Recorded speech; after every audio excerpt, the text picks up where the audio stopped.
Kelumpung yelekai football balapelong deka dream team Pahams Aim Sports and Cultural Club ya ka balatip gum ka open to all knockout football tournament lazdang ha ka khatsan tarik uleber hamadan football bathamai ha Pahams Aim. Hagani ka sngi play le kunning kong deka Bhoilasa FC persya ek Shipara FC. Yakini ke tournament le play do ba Arki Majau General Secretary ke FKJGP North Khasi Hills District ke Mukongsan balai don lang do ba Jetwin ling do rang ba shnong ke Pahams Aim Samla Crispin Lapang Secretary jong ke Kinhon lembat ki dekat jangka. Haba pa ke jingye kun jong ini ki Kinhon kila long ke be itenat. Ha ke kelamiet kini ki team kila yolat ban pin kijar marshikol. Haduk bawai ke jingye kun dan nong job. Kum tau referee ula pelong dekat tiebreaker ban rai ke team ke ba job barem. Ha ke bakut ke Bhoilasa FC ke Pynliem ke Shipara FC. Kejung tuh jadi bentuknya ya kene turnamen kalong ba. Ni ba kene kejuk menta kat badami ke Sngi kejung Sngi ke dong roi. Dan ring kejung tuh jadi long ba ban kiar na kejung Sngi ban kentu kun Samla makin mi khmat ban saila kisap thong hai ba de ber kum sport. Pada kibun ke turnamen kibun ke jajing la kai sport beper kemut ba kila berkiar nak jing snew beper. Ta hakut kum ke jimut ke bakiahi nak liang jungi ka klub hero ngibu kena ka motor ka boong ba. Ngin rat in kong ni jing snew yalawe ben ketiu. Ta kata hi ke jimut ke basukia nak liang jong ka Dream Team Sport and Cultural Club.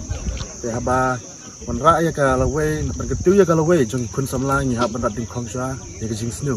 Pada ka jing snew hi kawan rengkat Samla ban kentu ya kun Samla ban poi sakalawe de lang ba kane ka benta sim ya kane kamoto ka boong bangin rat dingkong ni kijing snow in ya lawe ban kentu tena kaliang ka Dream Team Pahams Aim Sport and Cultural Club ka wer subhai ki perlok Samla ki basa marjan mepa banwan sakhi ban pensengan ya nam ta kane ka tournament ka bang Sdang di perdana menta Sngi dan de na kaliang jengi Kendiat ini tu abai dev ke story jong kene ka Dream Team Pahams Aim Sport and Cultural Club kolong ba.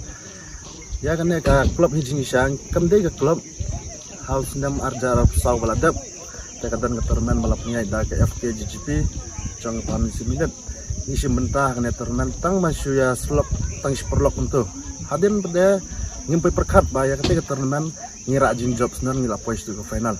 Ta hadin kata mental senam hi ngidan ka jimut hagin malai som kai perlok da ko ka jimut ni ong ba kamentoi yu ngi bangi chula kai kam tu ngin priap kertang na ba ngila on ra sidu ka jinjob ten rai ngila perkhat pate ba ngil organize no da kano kaban pensa nam nya kan klub te hadin bala song meeting para lembar kam tu te ngila rai pate bangin register sendan no kan klub te menta pate da ka jimut bakia ngila penlong pat ya kan ka tournament ketika open to all knockout football tournament junior senam ajar urusan batla pli perdai ka agne ke Sngi te ka jing tumuhi na kaliang jengi ke sport club banunra namta ka baha kamiat namta ka jing suk jing san bar kum juru ban like ke jing snew namta ki kun samlahi jong ka briu nyotrap hi bro koi